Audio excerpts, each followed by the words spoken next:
What's up everyone? I'm LaBuda and I'm going to show you how to master the weight transfer in your golf swing.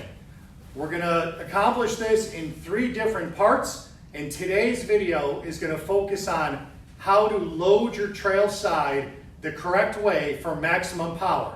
I'm going to show you how to load your trail side and stop swaying or sliding in your golf swing. Then at the end, I'll be giving you 2 drills that you can start doing today that'll help you improve how efficiently you load your trail side for more power in your golf swing. So if you guys are ready, let's go ahead and get started. So the weight transfer is by far one of the most difficult moves to learn in the golf swing, but it is by far one of the most important to produce that effortless power that everyone is looking for. Lag in the golf swing is produced by a proper weight transfer. You can't artificially create lag in your downswing. Most amateur golfers struggle with this move because the first motion, usually from the top of their swing, comes from the hands and arms, where if you look at the best ball strikers in the world, they move the lower body first in order to move the club in the downswing. However, we can't start talking about how to use your lower body in the downswing if we first aren't loading our trail side correctly in the backswing. So the first thing we're going to do is to learn how the weight transfer should feel without a golf club. We're going to stand straight up with our feet the proper width apart, just outside of our hip lines. So at setup, we want to feel about our weight 50-50 between both feet, or even a little bit more towards the lead foot, maybe 55 lead, 45 trail. Now once you do that, I want you to get about 75% of your weight pressing down in the trail ankle. How did you do that?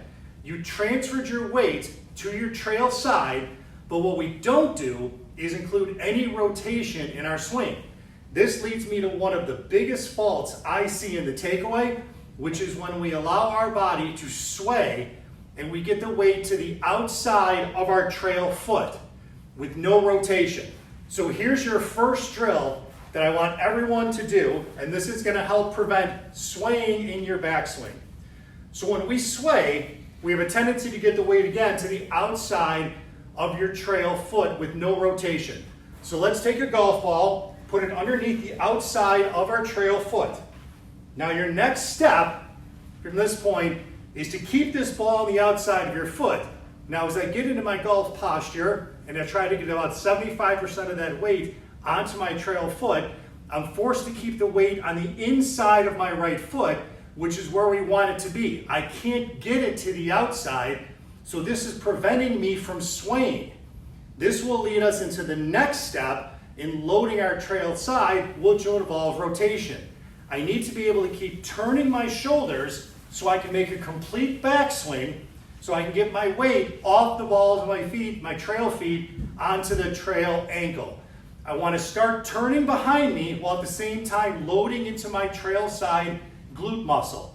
This is why we want the pressure into our ankle and not onto our toes. Try setting up and keeping your weight at address more on your toes or on the balls of your feet, and then load into your trail side. You feel the pressure in the knee and on the outside of that knee.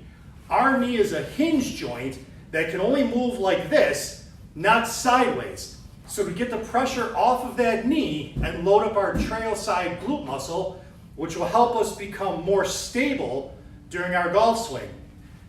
Now the last key to remember will be for our hip tilt. When we set up an address, we want to make sure the front of our hips are lower than the back, which you can see here from my belt, the belt being at an angle.